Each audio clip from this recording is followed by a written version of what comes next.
You are sitting in a meeting. Someone is talking.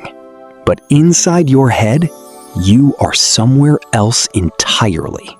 Scientists call it mind wandering, and research shows your brain does it for nearly 47% of every waking hour. Almost half your life spent somewhere else. Daydreaming is what happens when your brain's default mode network switches on. A web of regions that fire up the moment you stop focusing on the outside world. Your brain doesn't drift by accident. It drifts on purpose. Mind wandering is how the brain processes emotions, rehearses future scenarios, solves problems, and makes sense of your identity. So daydreaming is healthy, essential even. But here is where it gets dark. For millions of people, mind wandering is not occasional. It is compulsive, uncontrollable, and they cannot stop even when they want to. A major new review published June 23, 2026, analyzed the statistical evidence on compulsive daydreaming and found it behaves like a formal mental health disorder, spreading across anxiety, depression, ADHD, OCD, and more. Researchers have a name for the extreme version: maladaptive daydreaming. It is when fantasizing becomes so intense, so absorbing, and so time-consuming that it begins to replace real life entirely. Researchers estimate that between 2 and 4% of the population experience maladaptive daydreaming. That is up to 330 million people worldwide living inside a mental escape they cannot turn off. From the inside, it can feel like a superpower. Your fantasy world has better relationships, more adventure, more success than real life. It feels good. That is precisely what makes it so dangerous. Here is what the brain is doing. Every time you retreat into a satisfying daydream, your brain releases a small hit of dopamine. Your reward system registers the fantasy as real enough to want again and again. The 2026 research found a powerful link between compulsive daydreaming and anxiety. The daydream often starts as an escape from anxious thoughts, but the escape becomes the problem because real anxiety is never processed, only postponed. The connection to depression runs even deeper. Compulsive daydreamers spend so much time in a better fantasy world that real life begins to feel unbearably gray by comparison. The fantasy raises the bar. Reality cannot clear it. ADHD and compulsive daydreaming are deeply connected.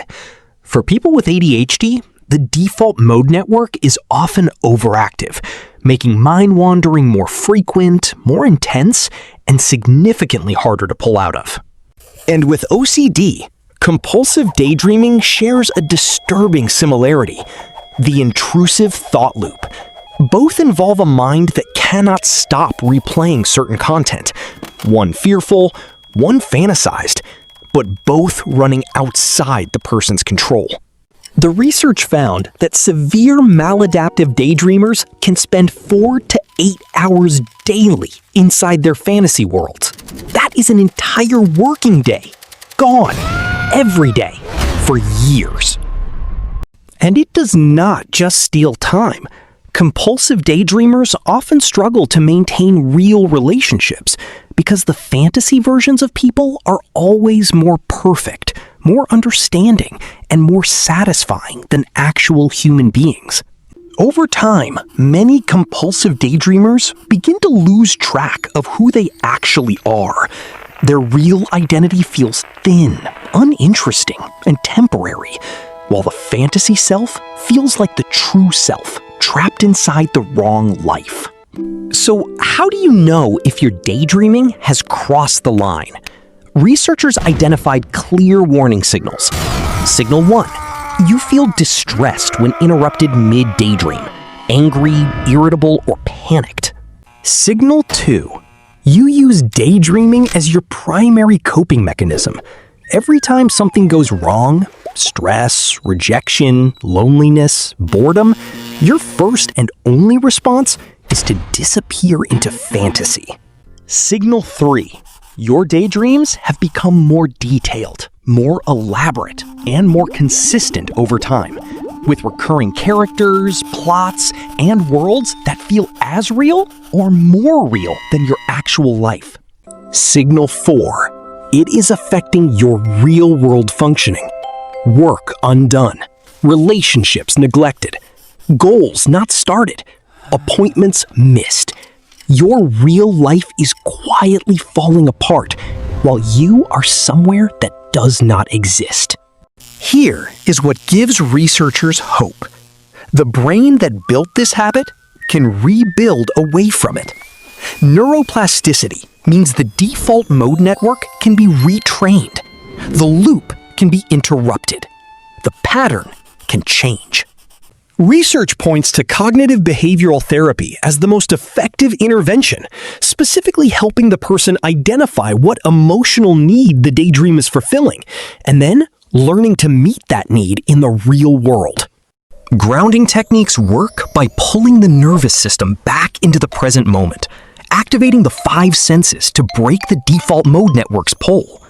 Cold water, textures, sounds, the physical world used as an anchor. Researchers also suggest something counterintuitive: scheduled daydreaming. Setting aside deliberate time for fantasy takes away the compulsion. When the brain knows it will get its escape, it stops fighting for it constantly. But the most important first step is the simplest: noticing. Simply becoming aware in real time that your mind has wandered, and gently asking, what was I just running from? That question alone changes everything. Daydreaming is not the enemy. Your mind is trying to tell you something. When the fantasy world becomes more real than the real world, it is not a character flaw.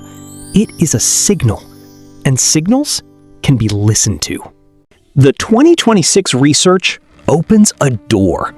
Maladaptive daydreaming may soon be formally recognized as a clinical disorder, which means more research, more treatment options, and millions of people finally being believed about something they have struggled with in silence for years. If any part of this video felt personal, if you recognized yourself in the warning signals, that recognition is not something to be ashamed of. It is the first step. The mind that built the escape can also build the way back.